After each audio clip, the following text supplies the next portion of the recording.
ঐতিহাসিক এবং মর্যাদাপূর্ণ শিক্ষা প্রতিষ্ঠান ঈশান ইনস্টিটিউশন এই বছরের সেশনে অসাধারণ সাফল্য অর্জন করেছে।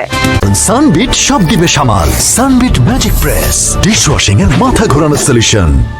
স্টাফ রিপোর্টার বিপ্লব সর্দার প্রেরিত ভিডিও কভারেজে বিস্তারিত প্রতিবেদন দেখুন। ফরিদপুরে 54তম জাতীয় স্কুল, মাদ্রাসা ও কারিগরি শিক্ষা শীতকালীন ক্রীড়া প্রতিযোগিতা 2026 অনুষ্ঠিত। ফরিদপুরের ঐতিহ্যবাহী শ্রেষ্ঠ বিদ্যাপীঠ ঈশান ইনস্টিটিউশন এবারের আসরে অসাধারণ সাফল্য অর্জন করেছে।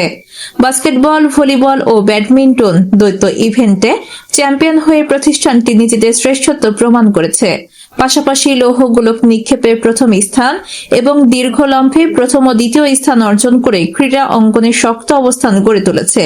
ক্রীড়া ক্ষেত্রে ধারাবাহিক সাফল্যের পাশাপাশি ঈশান ইনস্টিটিউশন প্রতি বছর এসএসসি পরীক্ষায়ও ফরিদপুর জেলার মধ্যে ভালো ফলাফলের শীর্ষ অবস্থান করে আসছে, যা প্রতিষ্ঠানটির সামগ্রিক শিক্ষা ও প্রশিক্ষণ ব্যবস্থার উৎকর্ষতার প্রমাণ বহন করে।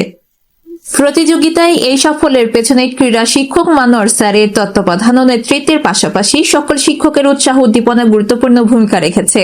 তাদের সম্মিলিত প্রচেষ্টায় অংশগ্রহণকারী শিক্ষার্থীরা চ্যাম্পিয়নশিপ ট্রফি অর্জনে সক্ষম হয়। দলের অধিনায়ক উদীয়মান তরুণ খেলোয়াড় ফাইজুল সর্দার সহ তামিম, সিয়াম, আলিফ ও শরীফ এই প্রতিযোগিতায় দারুণ নৈপুণ্য প্রদর্শন করে চ্যাম্পিয়নশিপ ট্রফি জয়ে গুরুত্বপূর্ণ অবদান রাখে। সংশ্লিষ্টরা আশা প্রকাশ করেন, এ ধরনের ক্রীড়া আয়োজন শিক্ষার্থীদের শারীরিক সক্ষমতা বৃদ্ধির পাশাপাশি নেতৃত্ব, শৃঙ্খলা ও দলগত মনোভাব গড়ে তুলতে সহায়ক ভূমিকা রাখবে। সীমা আক্তার, চ্যানেল S7, ঢাকা।